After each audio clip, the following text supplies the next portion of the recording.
Итак, для плетения подставки нам понадобится веревка. У меня на 8 миллиметров, 5 метров в длину. Я вам показываю ту, из которой плету обычно я. Вы можете взять, конечно, либо толще веревку, либо чуть меньше по диаметру. Ну, смотрите сами. В общем-то, сильной разницы нет. Как видите, концы веревки вот так распускаются, раскручиваются. Вы можете ее замотать скотчем в самом начале работы, с двух концов, конечно же, и в конце работы закрепить, снять скотч и закрепить горячим пистолетом. Но я вам покажу, как я делаю обычно. Для этого нам понадобятся нитки. Ну, я взяла для контраста белые, чтобы вам сейчас было нагляднее. Но, конечно, лучше подбирать по цвету веревки, какие-нибудь бежевые брать. Итак, отрезаем нитки.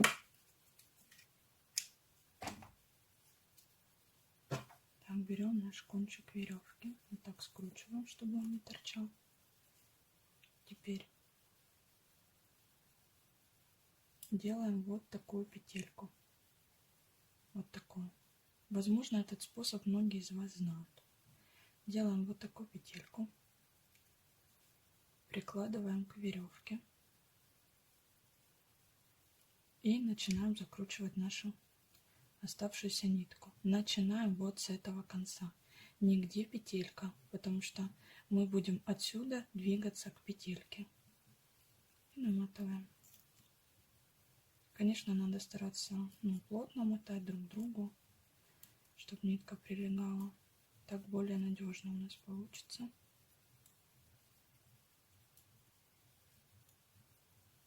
Нитки берите, конечно, побольше. Отматывайте, чтобы у нас там не оказалось ее мало. Мне кажется, нитки не жалко. Нужно и подлиннее отрезать.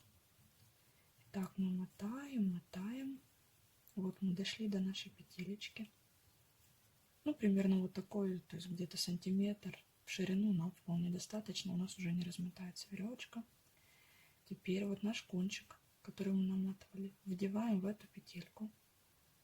Вот так продеваем. И тянем за вот этот оставшийся кончик. Смотрите, видите, у нас петелька затягивается. И тянем еще сильнее, чтобы у нас нитка ушла под те оставшиеся нитки. Все лишнее убираем. Можно вот здесь чуть-чуть срезать.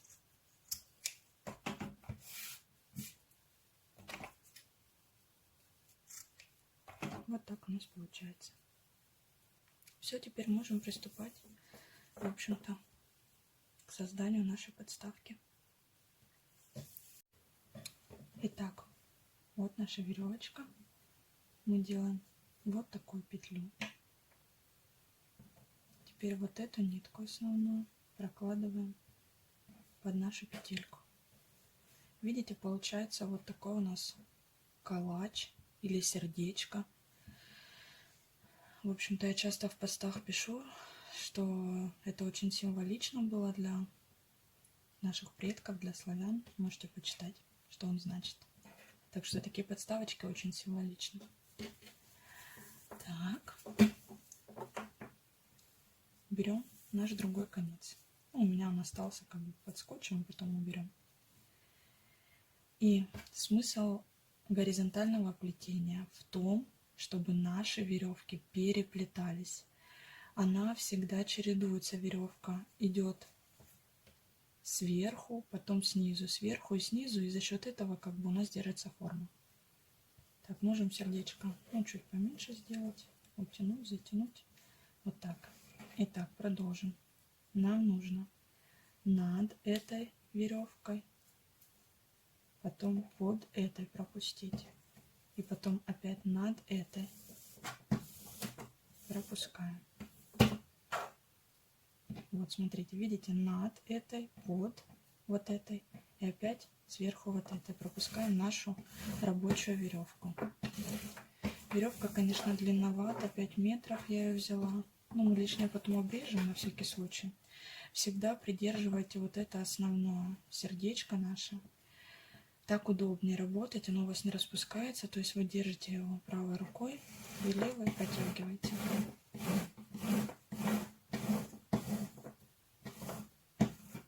Так, протянули. Вот примерно вот такую петельку мы оставляем. Можно чуть-чуть. Не бойтесь, смысл горизонтального плетения тоже опять же в том, что если у вас что-то неравномерно, по ходу работы вы всегда можете поправить, где-то подтянуть, вытянуть. Это не вертикальное макраме, где если вы что-то сделали не так, вам приходится распускать всю практически вашу работу. Здесь в этом плане оно проще. Так, вот у нас получается вот такая петелька, вот наша рабочая нить. И мы ее опять подкладываем под вот эту петелечку. Вот у нас получается второе вот такое сердечко, как видите. И тут уже, в общем-то, все просто. Нам опять нужно над вот этой веревкой пропустить, под вот этой нашу рабочую веревку и над вот этой опять. То есть мы делаем оп, вот так ныряет наша веревочка, и опять мы вытаскиваем.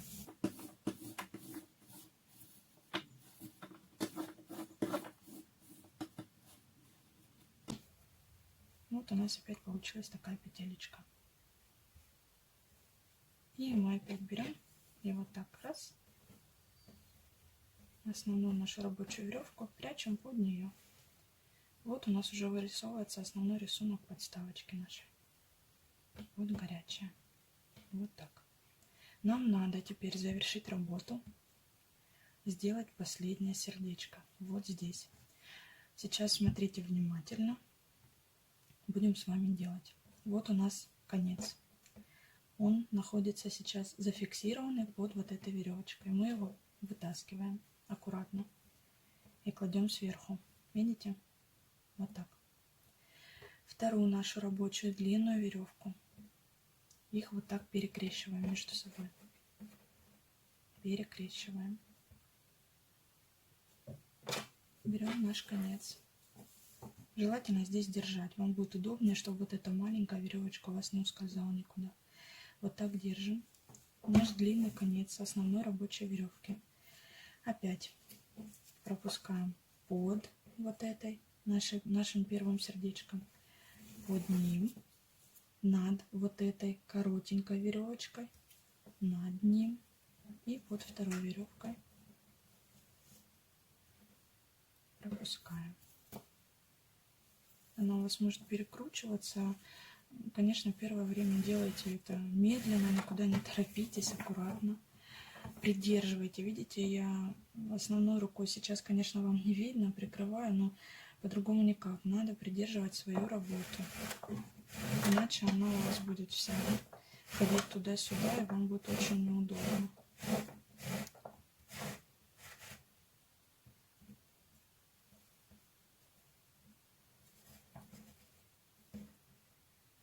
Вот так вот. Видите, вот мы пропустили под вот этой, над коротенькой, опять под. Итак, нам нужно завершить нашу работу. Вот. Мы пропускаем над вот этой веревкой, под вот этой, как мы делали до этого, и над вот этой опять.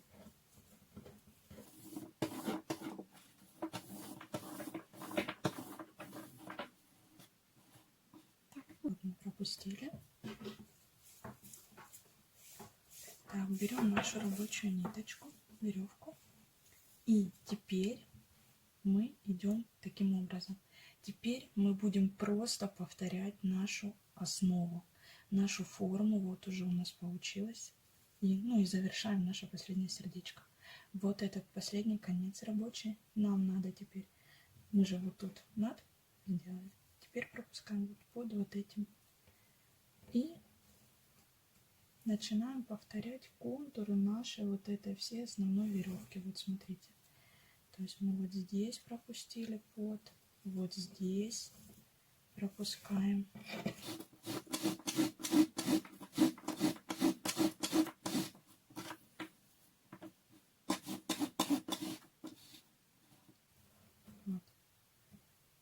видите, в общем-то у нас вот получилась такая подставочка. Ну, уже, да, форму видно.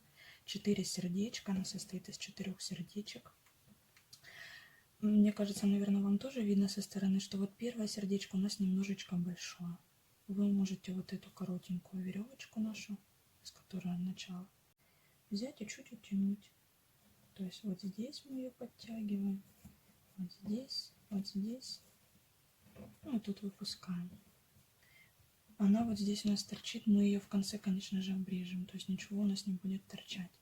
Вот теперь мы вот идем за нашей основной веревкой. Как она идет, вот как она шла до этого, вот так по всем изгибам, над, под, мы вот все будем это все повторять. Здесь уже ничего сложного, просто внимательно смотрите, куда у вас пошла основная ваша самая первая веревка, и за ней повторяйте. Так мы делаем второй слой. Если хотите, можно сделать третий слой веревки. То есть, если вы, например, взяли тоненькую веревку, вот, то можете в 3 слоя пропустить. Если вы взяли более толстую веревку, можно в 2 слоя пропустить. Ну или может просто вам так понравится больше. Пробуйте, экспериментируйте вообще.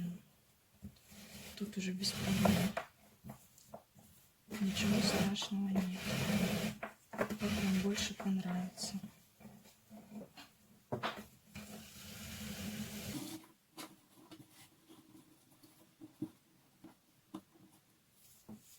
Вот видите, у нас идет второй слой веревочки. Мы все делаем точно так же, как идет у нас наша первая, куда она вот проходит над, под. Все вот мы делаем точно так же. Следуем за ней.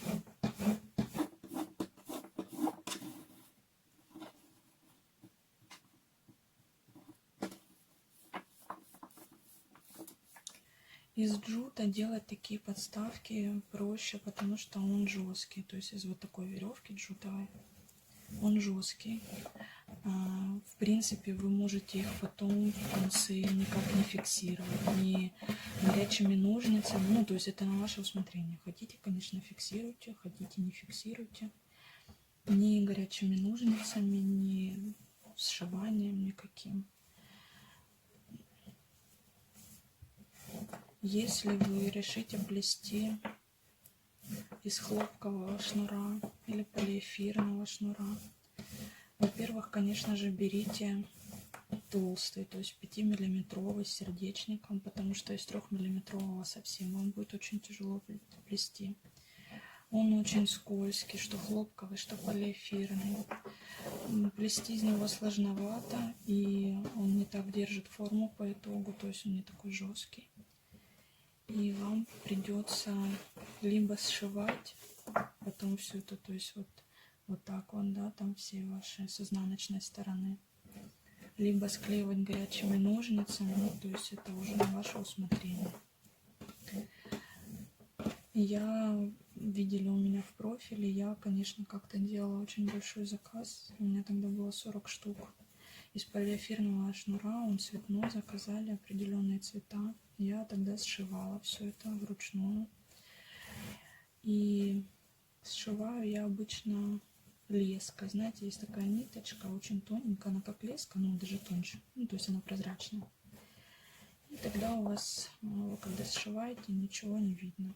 Она прячется в сам шнур при пришивании. И тогда все аккуратно, красиво выглядит. И, конечно же, полиэфирный шнур надо кончики прижигать зажигалкой, иначе он будет у вас распускаться. Так, вот видите, у нас вот получается такие второй круг наших сердечек.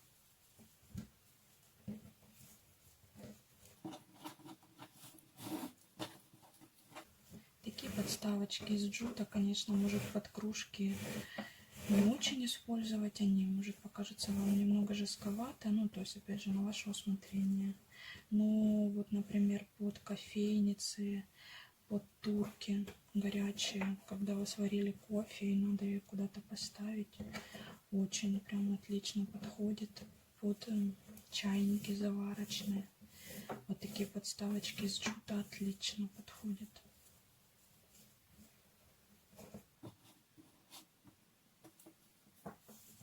Вот мы доплетаем наше последнее сердечко.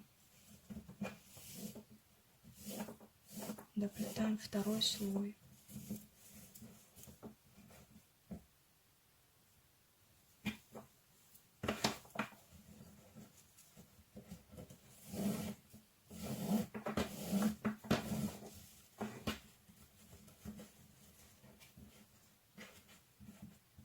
Вот видите, уже вырисовывается. Оно так более объемное, более красивое. Итак, мы сделали, смотрите, второй слой. В общем-то, у меня тут шнура сейчас хватит веревки. Хватит на третий слой. Это на ваше усмотрение. Вот, посмотрите. Хотите, чтобы более выразительны были сердечки, вы можете оставить так. Соответственно, обрезать здесь веревочку, здесь. И просто прошить иголкой. Либо закрепить горячими ножницами, как вам удобно. Либо мы можем сейчас пустить третий слой. Я сейчас это сделаю, посмотрите, как вам больше нравится.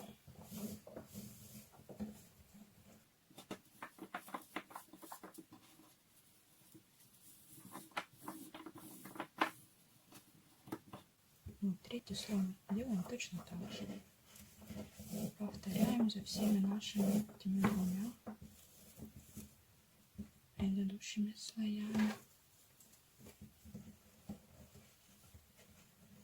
Почему, опять же, надо закреплять как-то кончик, да, когда он распускается?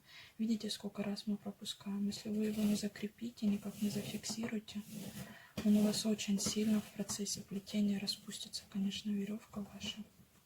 Поэтому лучше фиксировать хотя бы вот скотчем, если уж так ниточкой не хотите.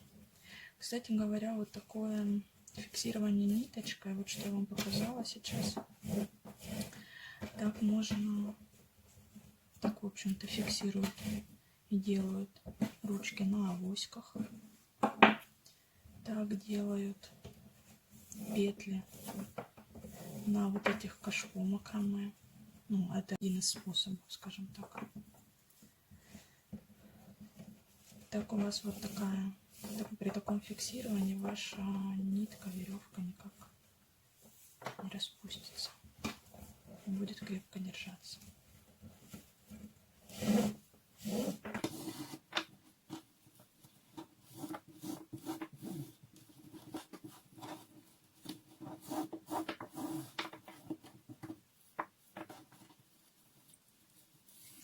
Опять же, если вы плетете для себя, например, там вдруг у вас не хватило веревки, вы решили большего размера сплести, а веревки не хватило, вы ее уже обрезали. Опять же, ничего страшного. Вы всегда здесь можете к концу основной веревки приложить следующую и продолжить свое плетение. Просто кончики потом между собой соединить, опять же, при помощи горячего пистолета или иголки с ниткой.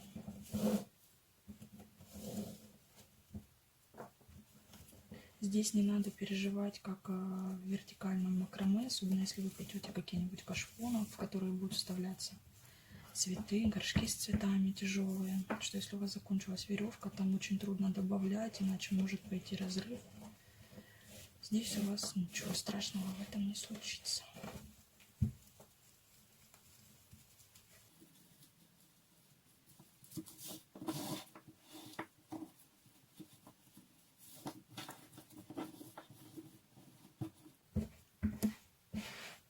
Вот, смотрите, мы сплели в 3 слоя нашу подставочку. Нужно сделать вот так. Сейчас мы обратно вернем эту ниточку, чтобы у нас изнанка вот получилась с этой стороны. И все лишнее вот так обрезаем.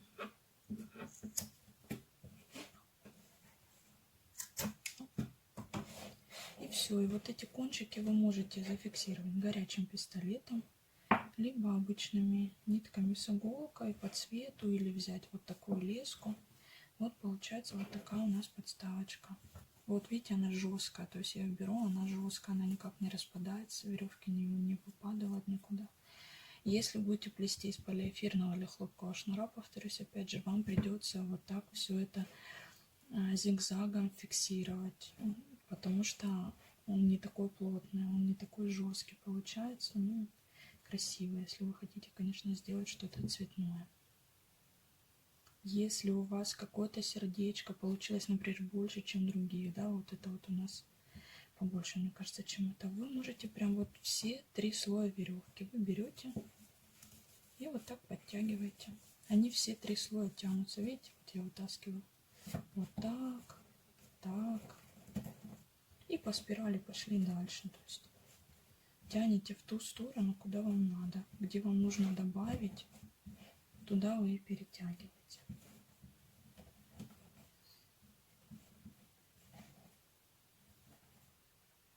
Вот так, давайте мы сейчас сделаем вот так. Добавим к тому сердечку, вот к этому сердечку мы сейчас добавим чуть-чуть длины. Возьмем от вот этого большого. Тут все по спирали, то есть прям все 3 слоя берете вот так, продвигаете, вот смотрите, видите, они у нас двигаются, вот, и вот добавляете к этому основному сердечку, которое у нас получилось чуть меньше, вот так. Ну, все у нас теперь все одинаково. Таким способом вы можете сплести большую подставку под сервировочные тарелки на стол. Просто единственное, вам нужно будет количество вот таких калачей, сердечек добавить, ну и делать их, соответственно, чуть побольшего размера. Например, у меня здесь вот 4, да, сердечка получилось, вы можете 6 или 8 сделать вот так по кругу. Ну, соответственно, веревки надо брать больше. Я беру либо 10, либо 15 метров веревки и плету. Вот такие большие подставки под тарелки. Очень красиво, конечно, смотрятся при сервировке, особенно если это свадьба какая-нибудь. Беру я обычно, покупаю веревку в обычных строительных магазинах, не в рукодельных. В рукодельных она стоит в разы дороже. В разы. Проще купить в строительном магазине на метраж столько, сколько вам нужно. Если вы вот здесь вот все зафиксируете, ну, я советую все-таки ниточкой фиксировать, сшивать, чем горячим пистолетом. Ну, я здесь не уверена, как он отреагирует. То есть, если вы зафиксируете нитками или леской, то вы вполне такую штучку можете стирать в стиральной машинке. С ней ничего не сделается. По поводу горячих ножниц я тут не подскажу. Возможно, они со временем там вот этот сам клей расползется. Я не пробовала, даже не стала рисковать. Если у вас какие-то вопросы, всегда можете мне их задать.